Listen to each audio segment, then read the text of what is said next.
প্রয়োজনে নির্বাচন ফেব্রুয়ারিতে হবে না, আরো 2 মাস পরে হবে, কিন্তু গণভোট ছাড়া বাংলাদেশে নির্বাচন হবে না।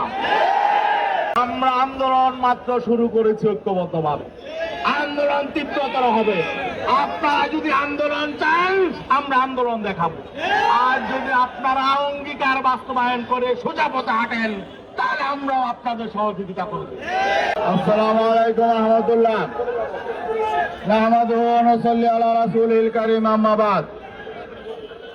সংগ্রামী বন্ধুগণ, সাংবাদিক ভাইরা, 2024-এর জুলাই বিপ্লব এবং 5 আগস্টের অভ্যুত্থান পরবর্তী আমাদেরকে রাস্তায় নেমে আন্দোলন করতে হবে, দাবি আদায়ের জন্য সংগ্রাম করতে হবে, এটা আমরা ভাবি নাই। কিন্তু এই অন্তর্বর্তীকালীন সরকার আমাদেরকে দাবি আদায়ে আন্দোলনের রাজপথে নামতে বাধ্য করেছে। তাদের 3টা অঙ্গীকার ছিল, আমরা শুধু বলতে চাই আপনারা আপনাদের অঙ্গীকার পালন করুন।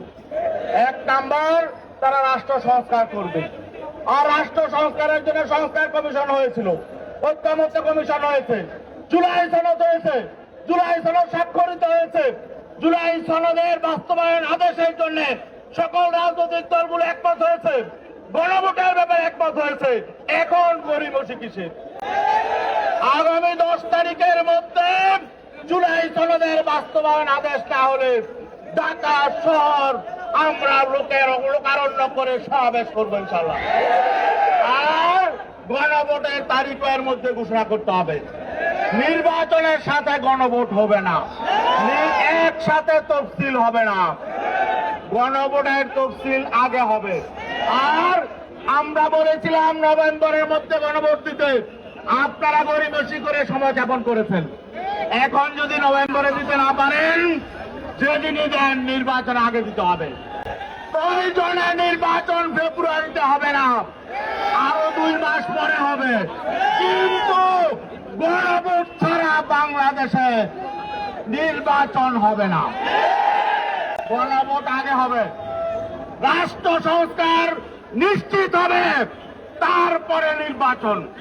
রাষ্ট্র মেরামতের জন্য আমাদের সন্তানরা জীবন দিয়েছে, কৃষক শ্রমিকরা জীবন দিয়েছে, রক্ত ঝরেছে, অতএব এটা নিয়ে কোনো তাল বাহানা চলবে না।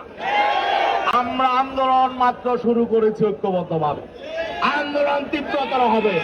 আপনারা যদি আন্দোলন চান আমরা আন্দোলন দেখাবো, আর যদি আপনারা অঙ্গীকার বাস্তবায়ন করে সোজা পথে হাঁটেন তাহলে আমরাও আপনাদের সহযোগিতা করব। অতএব আজকে স্মারকলিপি দিয়ে আমরা মেসেজ দিচ্ছি, আগামী 10 তারিখের মধ্যে এগুলো ফায়সালা করুন।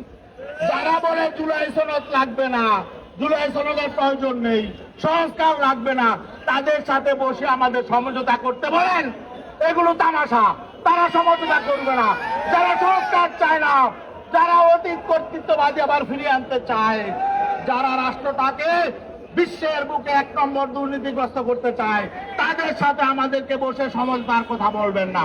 প্লিজ আপনারা সোজা পথে হাঁটুন, আর নয়তো যেই জনতা এত ফেসিবাদী মহাশক্তিকে হটিয়েছে তারা কিন্তু নতুন সিদ্ধান্ত নেবে। ধন্যবাদ সবাইকে।